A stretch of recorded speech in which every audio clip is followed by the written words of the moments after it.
History likes its victims quiet and its monsters faceless, but some men refuse both roles. In 1767, a ship crept into Annapolis harbor, carrying 98 Africans who survived a crossing designed to kill them. 42 others were already gone, discarded into the ocean like broken tools. Among the living was a 17-year-old Mandinka warrior whose crime was memory. His name was Kunta Kinte, and the system that captured him understood something terrifyingly well. If you destroy a man's name, you own his future. What you're about to descend into isn't just brutality, it's architecture. A machine engineered to break identity, to turn lineage into inventory, to convert culture into silence. The transatlantic slave trade wasn't chaos. It was a corporate operation with spreadsheets, surgeons, profit thresholds, and acceptable loss rates. Men were reduced to numbers before they ever touched American soil. And the most dangerous ones weren't the strongest bodies, they were the strongest minds. Kunta was marked early, not because he fought back with fists, those were easily crushed, but because he refused the first command, forget who you are. On paper, he would become Toby, in ledgers, in sermons, in family Bibles, a clean name for a dirty system, but what the paper never recorded was resistance that didn't scream, resistance that stared back. This is where the lie begins. You were taught slavery was about labor. It wasn't. Labor was the byproduct. The real objective was psychological conquest. Break the memory, break the language, break the name. Once a man accepts a false identity, he polices himself. He becomes compliant without chains. That's the real technology, one still in use today. Kunta Kinte entered America at the exact moment this system was reaching peak efficiency, and he carried with him something the overseers didn't know how to beat out. An unbroken internal map, a lineage spoken silently, a self that refused translation. To understand why Kunta Kinte had to be broken, you have to understand what he represented before he was captured. Not a slave, not a laborer, a completed man. In Mandinka culture, manhood was not declared. It was earned, through memory, through discipline, through endurance. A boy who knew his lineage was dangerous because lineage creates obligation to something higher than survival. The British didn't just raid villages, they harvested futures. They targeted young men trained to lead, to remember, to resist. Kunta was exactly the type they paid extra for, strong enough to survive the crossing, intelligent enough to work complex systems, and therefore dangerous enough to require psychological destruction the moment he arrived. This is why the Middle Passage mattered so much. It wasn't transportation, it was conditioning. The darkness below deck, the chains that forced men to rely on strangers, the deliberate starvation, the untreated disease, all of it served one purpose, to fracture identity before arrival. By the time a man reached America, he was supposed to be empty. No past, no context, no self. But Kunta noticed patterns. Even in hell, systems have routines. Sailors rotated. Inspections followed schedules. Violence wasn't random, it was calculated. And that realization planted a seed that would haunt his captors for decades. If oppression has patterns, it has weaknesses. When he arrived in Virginia, the final phase began, renaming. This wasn't about convenience. It was ritual humiliation, a declaration of authorship over another human being's existence. When John Waller wrote Toby in his ledger, he believed the transformation was complete. Ink equals truth. Paper equals power. But here's the thing institutions never understand. Identity isn't stored externally, it's internal. And when Kunta corrected them, quietly, consistently, he exposed the fragility of their authority. Every time he said his real name, the system had to escalate.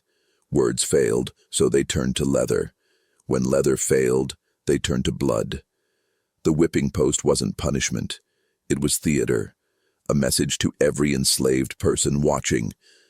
This is what happens when you remember yourself. And yet, the message fractured. Because Kunta didn't scream submission. He didn't beg for the false name. He lost consciousness before surrendering. That moment mattered more than anyone realized. Because power depends on belief. And belief cracks when a man absorbs pain without yielding identity. The overseers thought they were teaching obedience. What they were actually teaching was something far more dangerous, that the system could hurt you, but it couldn't reach everything. After the whipping stopped, the real experiment began, not in violence, but in time. The plantation assumed time would finish the job, that routine would dull memory, that hunger would shrink identity, that language loss would do what chains eventually could not. This was the long game of domination, and it was far more effective than the whip. Every morning followed the same rhythm: roll call, field assignments, exhaustion until dark. The repetition wasn't accidental, it was psychological erosion. When days become indistinguishable, memory loses sharp edges. When survival consumes all attention, the past becomes a luxury. Most men eventually surrendered, not because they agreed, but because they forgot. But Kunta didn't forget. He adapted. You weren't taught this part. Resistance isn't always loud. Sometimes it's patient. Sometimes it studies the enemy more carefully than the enemy studies itself. Kunta learned English the way a prisoner learns guard rotations, quietly, strategically, without announcing progress. He listened more than he spoke. He watched who carried authority, who enforced cruelty, and who simply followed orders. Plantations relied on one critical illusion: that enslaved people were interchangeable. That stripping culture made men identical, but shared suffering creates underground intelligence networks. Elders passed knowledge in fragments. Which overseer drank too much? Which road led toward water? Which white men could be bribed? Which punishments were bluffs? Kunta absorbed it all. This is where the story becomes uncomfortable for modern ears, because what happened on plantations wasn't just slavery, it was behavioral engineering. Controlled diets, controlled sleep, controlled language exposure, even controlled reproduction. The goal wasn't productivity, it was predictability. A man who predicts punishment modifies himself. A man who modifies himself is no longer free, even without chains. But Kunta still carried an internal counterweight: his name. Every morning he recited his lineage silently, not as nostalgia but as calibration, a reminder of scale, that this moment, as brutal as it was not the totality of existence, that he came from something ordered, meaningful, and deliberate. That internal act kept him dangerous. So when winter came, when disease thinned the quarters, when death became routine again, Kunta made a decision the system had spent months trying to prevent. He chose action over erosion. Not because he believed escape would succeed, but because remaining passive would complete the transformation they intended. Escape, even failed escape, reasserts agency. When he ran, the dogs proved what the system already knew. Surveillance was external. Control was internal. They brought him back. They broke his body again. But something unexpected happened in the aftermath. Other enslaved men began watching him differently, not as a fool, not as a rebel, but as proof. After the failed escape, something shifted. Not in Kunta alone, but in the plantation itself. Power hates exposure, and Kunta had exposed it. The overseers didn't say his name anymore. Not the false one, not the real one. Silence became the new strategy, because naming acknowledges presence, and presence, when it refuses submission, becomes contagious. This is how control systems adapt. When force fails to produce obedience, they pivot to normalization. They stop punishing the outlier publicly and start rewarding conformity privately. Extra food, lighter tasks, small privileges dangled like proof that compliance works. It's not kindness, it's behavioral math, and it works on most people eventually. Kunta watched it happen. He saw how men who once whispered prayers began whispering bargains instead, how resistance became something embarrassing, how survival slowly replaced dignity as the primary value. This is the quiet phase of domination, the one history rarely records because it looks like peace. But peace built on erasure isn't peace, it's sedation. Kunta understood something crucial. The system didn't just need labor, it needed inheritance. It needed children born already emptied, People who never knew another world, another language, another way of being human. The second generation was the real objective, because a man stolen is a liability. A man born owned is an asset. That's why the women mattered so much, why reproduction was monitored, why families were allowed but never protected. Love was permitted only when it served production. Bonds were tolerated only if they could be severed at will. Trauma wasn't a side effect, it was a feature. And yet, inside that design flaw, something unexpected emerged. Kunta met Belle. Their relationship wasn't romantic in the way stories like to sanitize. It was forged under constraint, negotiated under threat, sustained under surveillance. But it was real, and reality inside a false system is disruptive, because it creates stakes beyond survival. It creates continuity. Belle didn't know Africa the way Kunta did, but she knew America's cruelty intimately.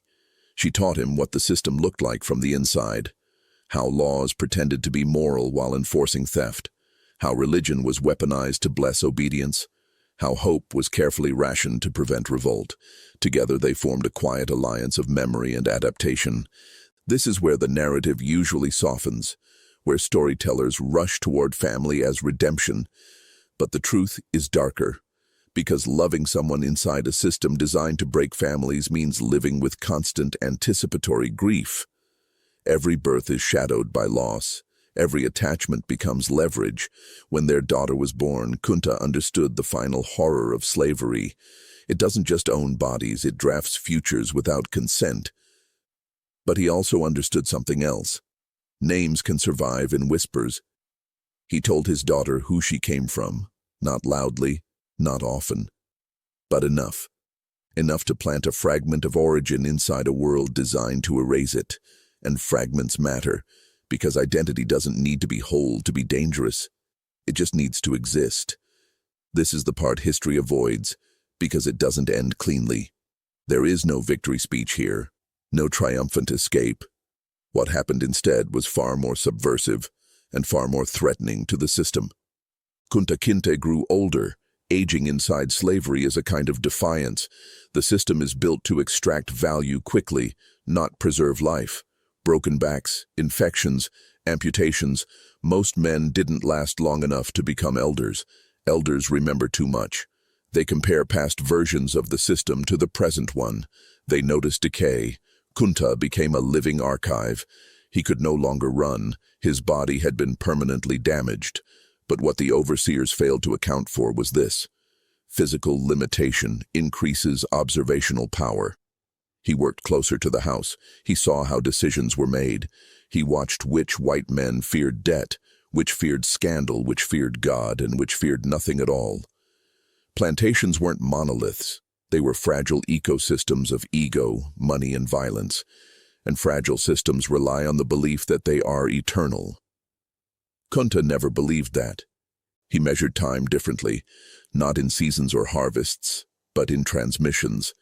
Each story passed, each word preserved, each correction quietly made when his daughter mispronounced a Mandinka phrase. This wasn't nostalgia, it was strategy, because culture doesn't need land to survive, it needs carriers. This is where the true threat emerged. Children raised without memory are controllable. Children raised with fragments ask questions, not openly, not immediately, but internally. And internal questions are dangerous because they don't trigger punishment. They mature in silence. The overseers saw only compliance. What they missed was accumulation. Years later, when laws shifted, when ownership structures changed, when the word freedom was printed on documents with loopholes large enough to drive chains through, Kunta was already gone. But what he left behind moved faster than any proclamation. You see, systems don't collapse when they're challenged head-on. They collapse when their logic stops reproducing itself, when the next generation no longer fully believes the story they're told about who they are. Kunta's descendants carried something unaccounted for in legal frameworks. Context. They knew that slavery wasn't natural, that it had a start, that it was designed, and if it was designed, it could be dismantled. That knowledge doesn't look like rebellion at first. It looks like refusal to internalize inferiority. It looks like dignity under pressure. It looks like remembering a name when you're told names don't matter. Here's the part that unsettles historians the most, because it doesn't fit neatly into dates or documents. Long after Kunta Kinte's body failed, the system still behaved as if he were present. That's how you know something went wrong for it. Institutions are supposed to erase individuals. That's their function. But sometimes an individual becomes a reference point, a silent standard others measure themselves against. Not a hero carved in stone, but a shadow that refuses to disappear. On plantations across the South, obedience was expected to be automatic. But among Kunta's descendants, it wasn't. It was calculated, performed, negotiated. They understood something subtle. Survival didn't require belief.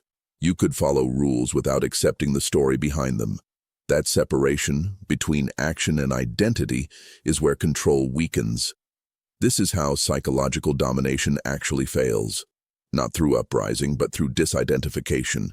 The system wanted enslaved people to see themselves as property who happened to be alive, but memory inverted that equation. Kunta's lineage understood themselves as living people trapped inside a property system. That distinction changes everything. It turns punishment into confirmation rather than correction. It turns propaganda into noise. Even religion, one of slavery's most effective tools, began to fracture under this pressure. The sermons preached obedience, but the scriptures whispered liberation. The same text used to justify chains contained stories of escape, exile, and divine punishment for oppressors. Men and women who carried memory knew how to read between lines. They knew when to listen and when to reinterpret. This is the moment power loses narrative monopoly. By the early 19th century, the plantation system was already rotting from the inside. Debt was rising. Soil was exhausted. Moral justifications were growing defensive. Laws became harsher not because control was strong, but because it was slipping. Violence always escalates when belief declines, and still, the descendants remembered. Not every name, not every detail, but enough. Enough to reject the lie that they were empty before captivity. Enough to sense that their condition was imposed, not deserved. Enough to understand that whiteness itself was a constructed identity built to justify theft, and therefore unstable. That's the secret slavery couldn't survive. It required constant explanation. Natural systems don't need propaganda. Slavery did. When emancipation finally came, it didn't arrive as justice. It arrived as damage control. And the system knew it. That's why freedom was sabotaged immediately, through laws, debt, violence, and historical erasure. Because freeing bodies without restoring memory keeps control intact. But memory had already escaped. Kunta Kinte was never meant to be remembered. He was supposed to dissolve into Toby, then into nothing, then into inventory totals. Instead, his name crossed an ocean, survived whips, jumped generations, and re-emerged centuries later as an accusation. When the name resurfaced generations later, it wasn't just a historical curiosity. It was a rupture, because names aren't neutral. Names restore causality. They force systems to confront origins they worked very hard to obscure. By the time Kunta Kinte's story re-entered public consciousness, the architecture of power had changed, but its logic hadn't. Chains had been replaced by contracts, whips by laws, plantations by institutions. But the original blueprint, the one that said identity could be assigned, ranked, and enforced, was still operating quietly beneath the surface. That's why the name mattered so much. It wasn't nostalgia, it was exposure. Once people could trace a line backward, past Toby, past ownership records, past shipping manifests, something destabilizing happened. Slavery stopped looking like an unfortunate chapter and started looking like a deliberate system with engineers, investors, and long-term strategies. Responsibility became traceable, and traceability is dangerous to power. This is where the story stops being about one man and starts being about you. Because the same psychological technology used to break Kunta is still deployed today, just refined. Identity fragmentation, narrative overload, manufactured shame, the constant suggestion that you are either insignificant or replaceable. The message hasn't changed, only the delivery system. And just like before, the most threatening response isn't rebellion, it's remembrance. Remembering where systems come from, remembering that many natural hierarchies were designed, remembering that obedience often masquerades as normalcy, remembering that when a structure requires amnesia to function, memory becomes an act of resistance. Kunta never lived to see his name written freely, but that was never the point. His victory wasn't recognition, it was transmission. He turned identity into contraband. He smuggled it through generations the way others smuggled weapons, and it worked. Because once a people remember they were something before oppression, they stop asking permission to exist. They stop internalizing limits that were never theirs. They stop mistaking endurance for destiny. This is why erasure is always the final move of failing systems. Tear down statues, rewrite textbooks, reduce complex lives to footnotes, because memory creates comparison, and comparison creates judgment, and judgment is the beginning of the end. What Kunta Kinte proved, without speeches, without armies, without victory parades, is that a system built on domination can survive violence, reform, even exposure. Here is the truth that lingers after the story ends, after the names, after the suffering, after the centuries that tried to bury it. Kunta Kinte didn't defeat slavery, he outlasted its logic. That distinction matters. Slavery wanted the world to believe that power creates identity, that if you control the body long enough, the mind will follow, that if you rename something often enough, it becomes true. That history belongs to whoever writes it down first. Kunta proved the opposite. He proved that identity can exist without permission, that memory doesn't need ink, that a system can dominate space and time and still lose control of meaning. This is why his story refuses to stay in the past, because it isn't about chains, it's about consent. It's about whether a human being must accept the story imposed on them just because it's repeated loudly, legally, and violently. Every era has its own version of Toby, a name you're told to answer to, a role you're told to accept, a ceiling you're told not to question. And every era fears the same thing, someone who remembers another name. The most dangerous man in a controlled society is not the loudest one. It's the one who quietly knows who he is, where he comes from, and refuses to let the system finish its story for him. Kunta Kinte died enslaved, but the idea that enslaved him died first. That's the part history doesn't know how to process, so it tries to turn him into folklore or entertainment or a single chapter you can close and move past. But this was never a closed story. It was a transmission. From mouth to ear, from parent to child, from silence to recognition, and now, from then to you. Because the question his life leaves behind isn't, how did slavery happen? It's simpler and more uncomfortable, because endings are a luxury systems of control rely on, a clean cutoff, a moral bow, a sense that what happened then has nothing to do with now. Kunta Kinte never got that ending, and neither did the world built on his suffering. What he left behind was unfinished business, not revenge, not closure, but awareness. Awareness is the most unstable element in any hierarchy. Once it appears, it can't be regulated. It doesn't need permission. It doesn't wait for the right moment. It spreads quietly, rewiring how people see themselves and the structures they live inside. That's why stories like this are always delayed, softened, or reframed, because the moment you see slavery not as a tragedy but as a designed system, with logic, incentives, and psychological engineering, you start asking dangerous questions about the systems that replaced it, and those systems are listening.